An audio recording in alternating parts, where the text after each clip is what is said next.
Donc quand j'ai composé donc l'instru, en fait comment je travaillais avant, parce qu'à l'époque quand j'ai enregistré Something Going On, c'est-à-dire 2005, il y avait pas beaucoup de place dans les disques durs. Un disque dur comme on les voit pas, ils les ont mis où? Ah, ils sont là-bas cachés. Anyway, les gros disques durs Lassie qui coûtaient super cher, ça coûtait 500 balles pour 250 mégabytes, je crois, ou gigabytes, je me rappelle plus. Ah, c'était 250 gigabytes.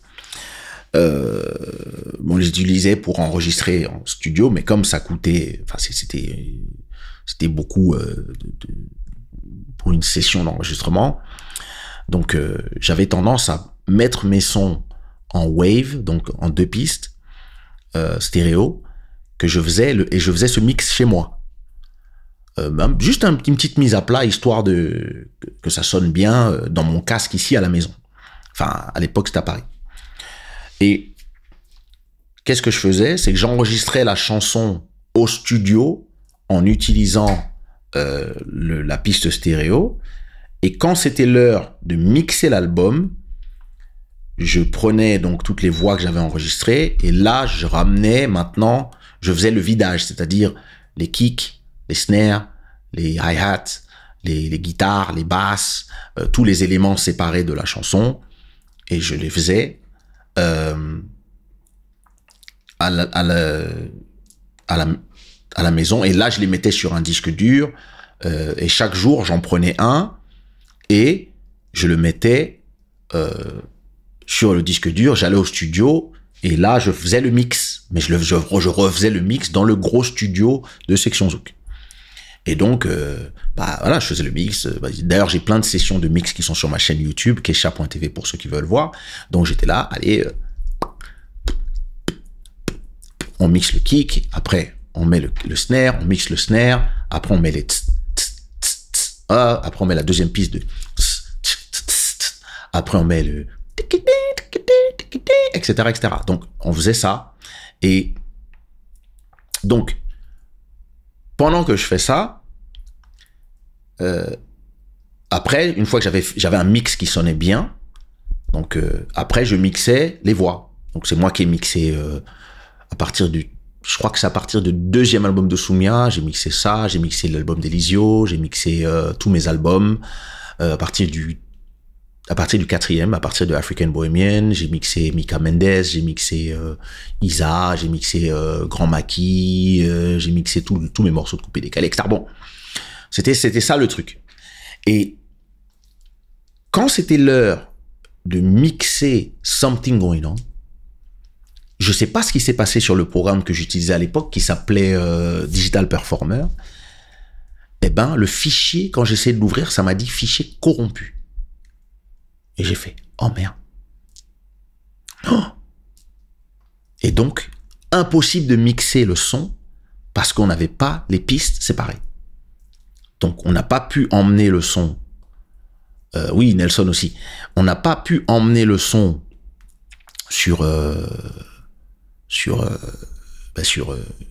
au studio parce que j'avais que la mise à plat, c'est-à-dire la petite démo de l'instru que j'ai fait chez moi, et j'ai pas pu faire un vrai mix de cette chanson, et donc bon, donc je suis retourné au studio et je dis à Eduardo, je sais pas quoi faire, j'ai pas les pistes séparées de Something Going On. Il me dit mais pourquoi? Je dis bah écoute, j'arrive plus à ouvrir le fichier. J'arrive plus à ouvrir le fichier de l'instrumental. L'instrumental le fichier s'appelle ZB711, c'est-à-dire Zouk Beat 711. Et impossible d'ouvrir cet instru. Et ils me disent, mais tu peux pas refaire l'instru? Je dis non, j'ai essayé, mais ça sonne pas pareil, j'ai pas le même groove, machin, Et finalement, on décide que tant pis, on va utiliser l'instru, le mix que j'ai fait dans ma chambre. On va utiliser le mix de la mise à plat, puisque c'est tout ce qu'on a. Donc j'ai pris la piste stéréo sur laquelle j'avais chanté et j'ai mixé là-dessus. Ensuite, je pars à New York pour faire... Non, c'était pas New York. C'était à Paris, J'engage, donc on a payé le mastering à l'époque, on a payé le mastering 3 000 €.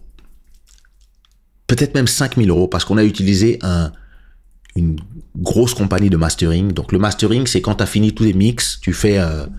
c'est un dernier peaufinage pour préparer au bon niveau pour être mis dans un CD.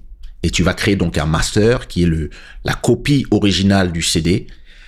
C'est ça que tu vas envoyer à l'usine et l'usine va utiliser ça pour créer toutes les copies du CD.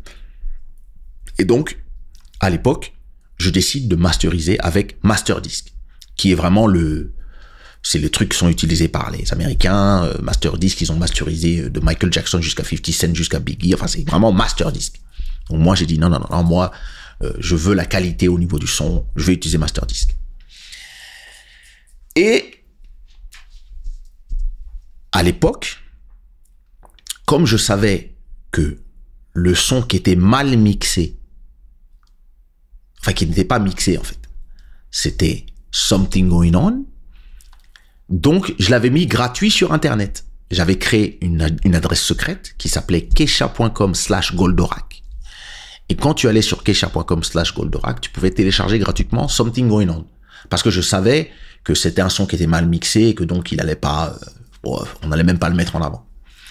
Et donc j'avais fait un message sur Facebook à l'époque, ou MySpace, je me rappelle plus, et j'avais dit voilà, l'album de Kesha arrive dans 2 mois, Legendary, voilà déjà un extrait à télécharger gratuitement pour tous mes fans, ça s'appelle Something Going On. Donc, et j'arrive chez Masterdisk, et Masterdisk, c'est vraiment... c'est le top, c'était le top niveau du mastering. C'est-à-dire, il coûtait 2 fois plus que tout le monde. Et quand tu faisais tes trucs sur mastering, généralement, c'était les gens qui faisaient du rap, qui faisaient la variette, qui allaient chez Masterdisk. Les gens dans le zouk, ils prenaient plutôt des trucs un peu moins chers. Mais bon, moi, j'ai dit non, moi, je masterise chez Masterdisk. On commence le mastering. Et moi, je suis stressé. Parce que je me dis, quand on va arriver sur Something Going On, le gars, il va me dire, c'est quoi ce mix? Tu vois? Il va me dire, mais c'est pas mixé, ça. Et donc, je le vois. Il est là, donc il est avec toutes ces petites machines analogiques, il touche ici, il touche là-bas, il fait les niveaux des sons, machin, là, donc... et je lui demande, je lui dis, ça va, le mix? Il me fait, bon, ça va, pas trop, tu prends pas trop de risques, machin, là. Qui a mixé? C'est moi. Il me fait, ah, ok. Puis je le vois, il est là avec toutes ces machines. Donc, et puis à un moment, je vois qu'il est dans Something On. Il dit, écoute, plus j'allume des machines, moins le son est bon. Plus j'ai des corrections à faire. Donc, bon. Je regarde s'il y a beaucoup de machines allumées. Il me dit, ah, t'inquiète pas, ça va. Bon. Je me dis, bon, comme j'ai mixé tout seul, je me dis, ça se trouve, tu vois, quand tu as des professionnels, tu te dis, machin, ok, bon. On passe la journée entière, il me dit, je te conseille d'aller manger parce que ça va prendre la journée, le temps de bien faire le son. Quand tu rentres, reviens vers 18h, quand tu rentres, je te fais écouter tout ton album entier, machin. Ok. Donc je reviens à 18h chez Masterdisk, donc dans le studio de mastering. Et donc il me fait écouter donc les masters de l'album, et il me dit, alors, moi, j'ai une tradition, je dis généralement quel va être le hit, à mon avis, je donne mon avis, c'est juste un avis, mais je dis aussi généralement aux gens quel est le son qui est le mieux mixé. Et il me dit, est-ce que tu veux savoir, ou si tu ne t'intéresses pas, être tranquille. Et je dis, non, vas-y, dis-moi. Et il me dit, celui-là, et il me joue Something Going On. Ah, Tim, what up? Il me dit, Something Going On, ça là, c'est un hit, et c'est le son qui est le mieux mixé dans ton album. Et là, je fais quoi? À partir de ce jour-là, je n'ai plus jamais donné mes pistes séparées aux gens. Et j'ai arrêté de mixer au studio. J'ai commencé à mixer chez moi dans ça. J'utilise c'est pas celui-là puisque je rachète tout le temps ce casque, mais j'ai commencé à mixer dans ce casque-là, parce qu'il me disait, c'est le meilleur son, c'est la meilleure cohésion, elle est bien. Et dans ma tête, j'ai fait, mais non, dans les HD 25, alors qu'on va enregistrer dans les studios qui valent 100 000 euros, finalement, dans les gros Pro Tools, là, finalement, le mix que j'ai fait dans ma chambre, c'est ça eh ben, sachez que Deeper, Nelson Freitas, Rebound Chic, même les sons de Hatim que j'ai fait, Sennheiser, j'ai tout mixé ici. Tout ce que vous entendez, tout là. Les albums de Soumia, Taina, les DS, tout ça, c'est fait ici.